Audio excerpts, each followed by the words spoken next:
Anak umur 10 tahun memilih bunuh diri, saya pakai kata memilih, untuk menyelamatkan hidup ibunya. Dia minta dibelikan buku. Ibunya bilang tidak ada uang. Harga buku itu berapa? 10.000. 10.000 itu berapa per mil dari 17 triliun yang disumbangkan oleh Prabowo pada Donald Trump. Tapi di luar skema BOP yang kemudian seolah-olah mengharuskan membayar itu kita sama sekali tidak ada komitmen. Nggak ada komitmen sama sekali. Terima kasih klarifikasinya Bapak. Ya, tapi Indonesia nggak ada di situ. Nggak ada Indonesia. Banyak yang teriak Indonesia itu buang-buang 17 triliun untuk Board of Peace di tengah ekonomi yang sedang sulit ini. Tapi benarkah Pak Prabowo membayar uang itu? Ataukah kita sedang menyaksikan blunder besar berjemaah yang dilakukan oleh para pengamat, akademisi yang gagal membaca data? Tapi teman-teman, ada satu hal yang lebih mengerikan sebenarnya dari sekadar salah data. Saya melihat ada fenomena brain rot atau pembusukan otak yang sekarang mulai menyerang para pengamat dan akademisi kita. Bagaimana mungkin seorang profesor, seorang doktor, atau analis senior bisa terpaku pada angka 17 triliun tanpa melakukan cross-check ke dokumen yang resmi? Teman-teman, hari ini kita akan bongkar semuanya. Kenapa Indonesia masuk BOP dan mengapa para pengamat dan akademisi itu malah menjadi corong hoax. Tapi kita tahu Pak, juru damai itu kita harus punya alat tekan Pak. Kita juga harus alat tawar atau apa istilahnya, bargain power atau deterrent power Pak, gitu ya. Nah, sewaktu Bapak join BOP, alat tekan kita apa Pak? Alat tawar kita apa Pak? Karena waktu itu belum perang, Israel dan Amerika belum perang. Sekarang sudah perang Pak. Nah, yang saya tetap fokus, selama Bapak punya alat tawar, kita bisa menjadikan tools itu sebagai penekan untuk perdamaian. Tapi kalau tidak ada Pak, apakah Bapak masih akan terus bertahan di BOP karena udah jadi Board of War atau bagaimana Pak? Diskusi ini dimulai dengan pertanyaan Pak Mardigu ya teman-teman tentang kekuatan Indonesia dalam melakukan transaksi atau negosiasi dengan Amerika untuk menekan Israel menghentikan perang di Gaza. Mardigu bertanya dengan tajam, apa alat tekan kita? Ini adalah pertanyaan seorang pebisnis yang strategis ya teman-teman. Dia tahu masuk ke meja perundingan itu tanpa kartu as, tanpa bargaining position, hanya akan membuat kita jadi penggembira, bahkan terkesan menjadi bonekanya Trump. Apa yang ditanyakan oleh Pak Mardigu ini sesungguhnya mewakili keraguan publik ya teman-teman, termasuk keraguan saya. Apakah kita hanya akan menjadi pelengkap, hanya akan menjadi penggembira, hanya akan menjadi bonekanya Trump di Dewan Gaza bentukan Trump ini? 2024, 2025 Terus dihabisin rata Gaza, 80% rata, 70.000 diperkirakan mati. Orang tua, perempuan, anak kecil tidak bersenjata. Apa yang kita bisa buat untuk hentikan itu? Kita coba dengan segala cara, ya. Akhirnya kita dengan berbagai cara kita negosiasi, kita kirim bantuan. Indonesia termasuk yang paling banyak kirim, termasuk ya salah satu.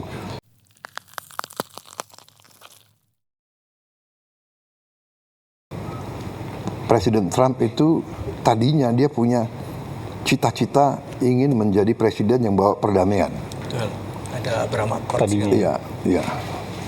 Dia sangat mengharapkan dia bisa menyelesaikan masalah-masalah dan dia bisa dapat Nobel Peace Prize. Nah ini oleh rekan-rekan kita negara-negara Arab waktu itu dan Muslim bahwa kita ingin mendorong Presiden Trump untuk bisa neken Israel untuk hentikan. Karena kalau kita buka terbuka, kalau kita bisa terbuka, hanya Amerika yang bisa nahan Israel. Prabowo sangat ideologis namun realistis ya teman-teman. Beliau menyebut the moral decline of the West. Di sini kita lihat Prabowo tidak masuk ke BOP karena setuju dengan Barat, tapi karena ingin berada di dalam untuk mengubah keadaan itu dari dalam. Jika kita di luar, kita cuma bisa berteriak di sini. Tapi kalau kita masuk ke dalam, kita punya suara untuk menekan Israel lewat jalur Amerika. Dia bacakan 21 point plan of Trump. Tak, tak, tak, tak, tak, tak, tak. Kita pelajari, kalau nggak salah ada paragraf ke-19 kalau tidak salah ya. 19 ya. Dia bicara macam-macam, interface dialog, tapi paragraf ini yang menentukan bagi kita.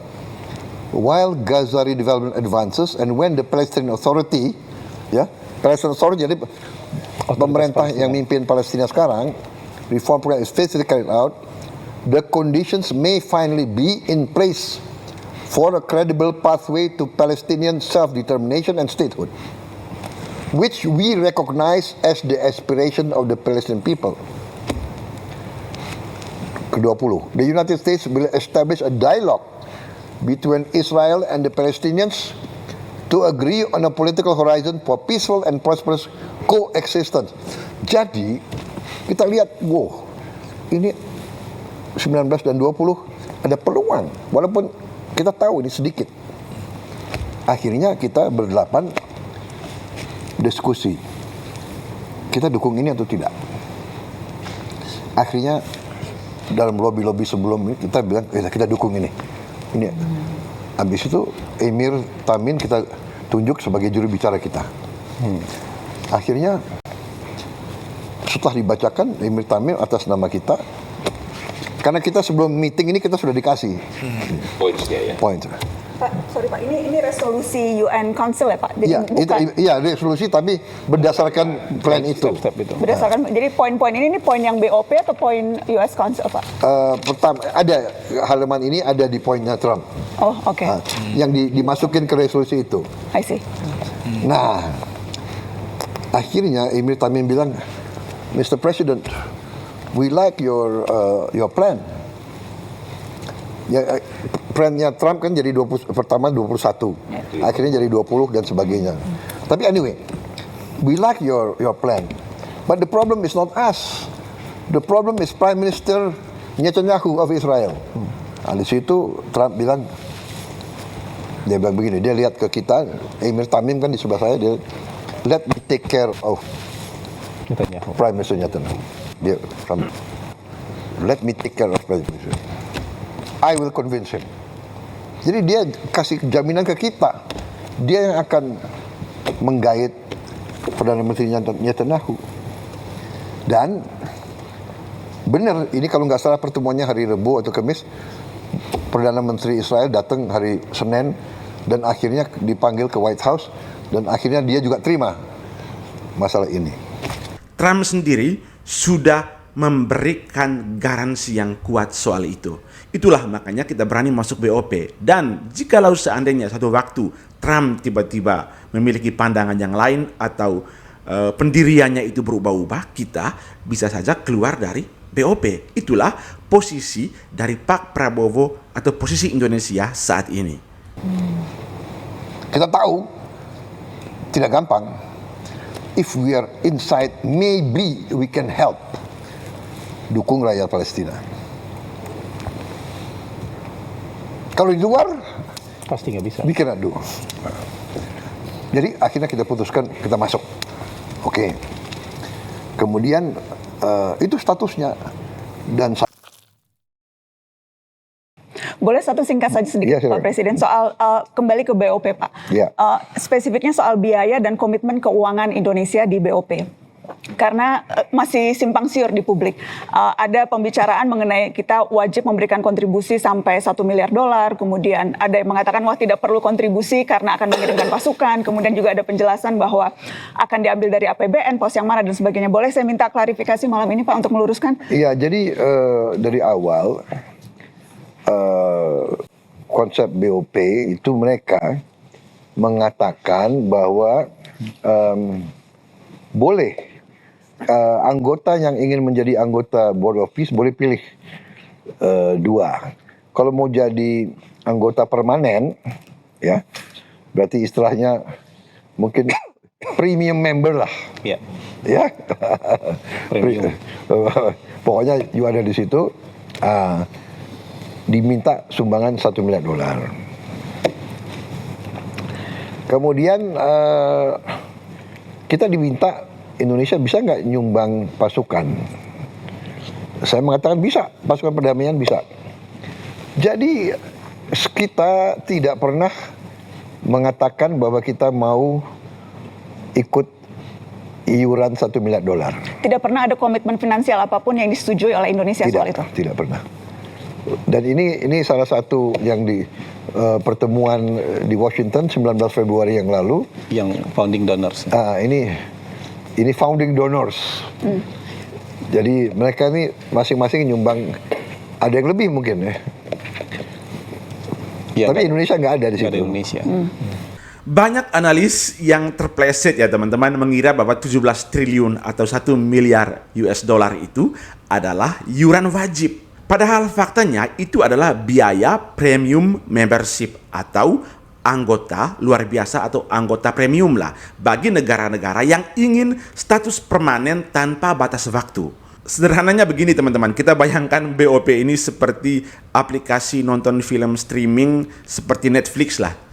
Ada paket gratis atau basic dan paket premium. Pak. Yang menghancurkan harusnya yang bayar, Bang Celi. Soal lain, tapi kan bukan kan, kalau itu kan nggak ada habisnya nanti berdebatnya. The fact bahwa banyak negara mau contribute, membangun kembali jalan, sekolah, jembatan, rumah sakit, kan kita nggak bisa cuma ngomong. Iya, itu benar. Jadi itu nanti menurut saya itu kita lihat perkembangan. Kalau benar-benar gencatan senjata terus berhasil, Baru bisa. dan sudah mulai pembangunan, bisa saja Indonesia ikut serta kan. Kita punya Basnas, kita punya, kan nanti kita sebelum ini pun kita sudah bangun rumah sakit, Ya. kita sudah bikin macam-macam di situ. Dan Jadi bantuan kemanusiaan juga. Tapi di luar skema BOP yang kemudian seolah-olah mengharuskan membayar itu, kita sama sekali tidak ada komitmen. nggak ada komitmen sama sekali. Terima kasih klarifikasinya, Bapak. Para pengamat ini mengira bahwa Indonesia wajib bayar langganan premium yang mahal sebanyak 17 triliun agar kita bisa menonton dan menikmati suasana di dalamnya. Tapi faktanya Prabowo memilih paket basic tanpa bayar. Kita tetap bisa ikut campur dalam urusan gajah tanpa harus menguras APBN kita.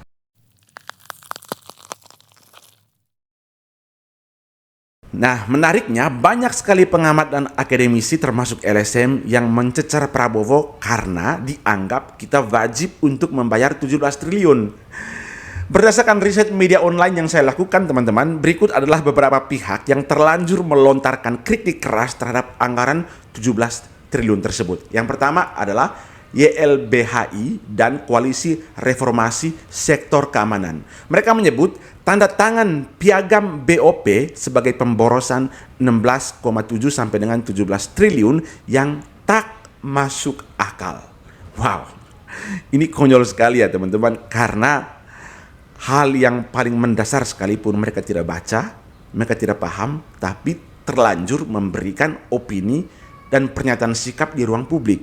Yang kedua ada LSM INFID, International NGO Forum on Indonesian Development.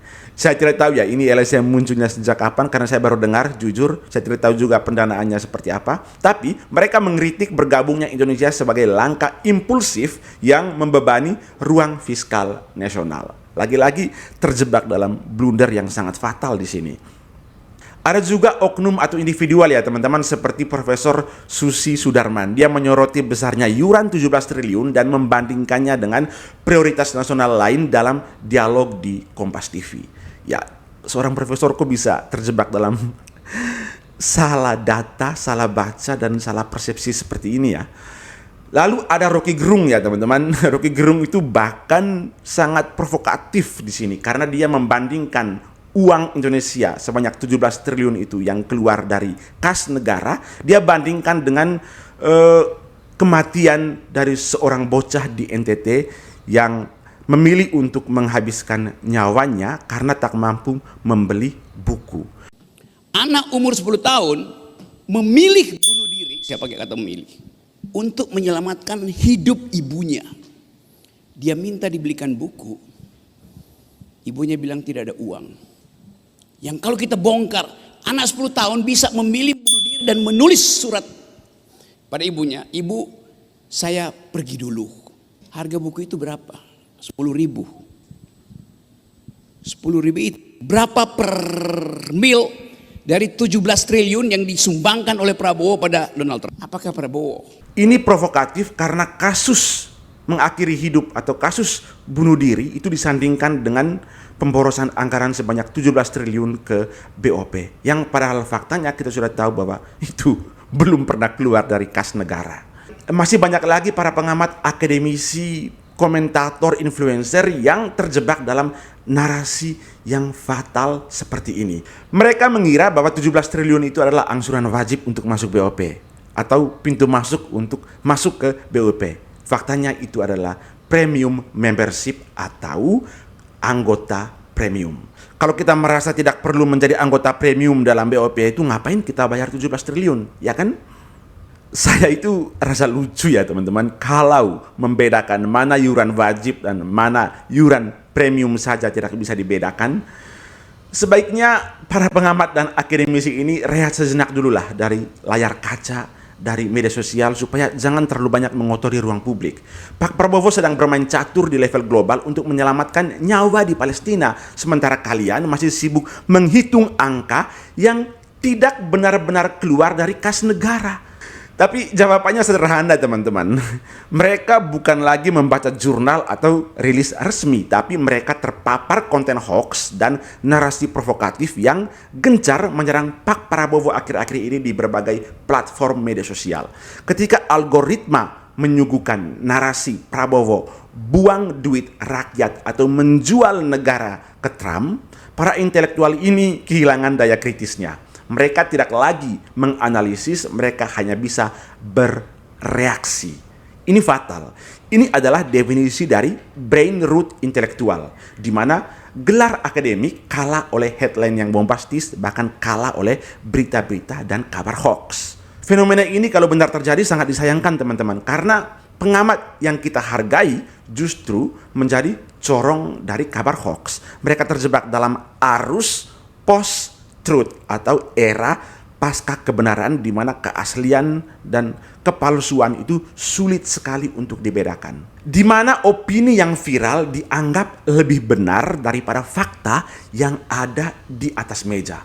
Padahal membedakan iuran wajib dan opsi premium adalah hal dasar dalam literasi kebijakan. Jika hal mendasar seperti ini saja tidak bisa mereka paham atau mereka gagal paham, kita patut bertanya, apakah mereka ini sedang mengedukasi publik atau justru sedang ikut dalam orkestrasi provokasi ini? Ya, kita dengar dan kita lihat akhir-akhir ini marak sekali bahwa ada kecurigaan besar di balik provokasi, di balik narasi-narasi dan sentimen negatif di berbagai platform media sosial ini itu dibiayai oleh dalam tanda kutip agen-agen asing untuk menghancurkan Indonesia. Sekali lagi teman-teman, data itu tidak pernah berbohong, tapi analis para pengamat intelektual yang malas untuk melakukan riset itu adalah ancaman nyata bagi kewarasan bangsa dan kewarasan akal sehat kita di ruang publik. Saya Irfan Kurniawan tetap menjaga akal sehat dan sampai jumpa di konten selanjutnya.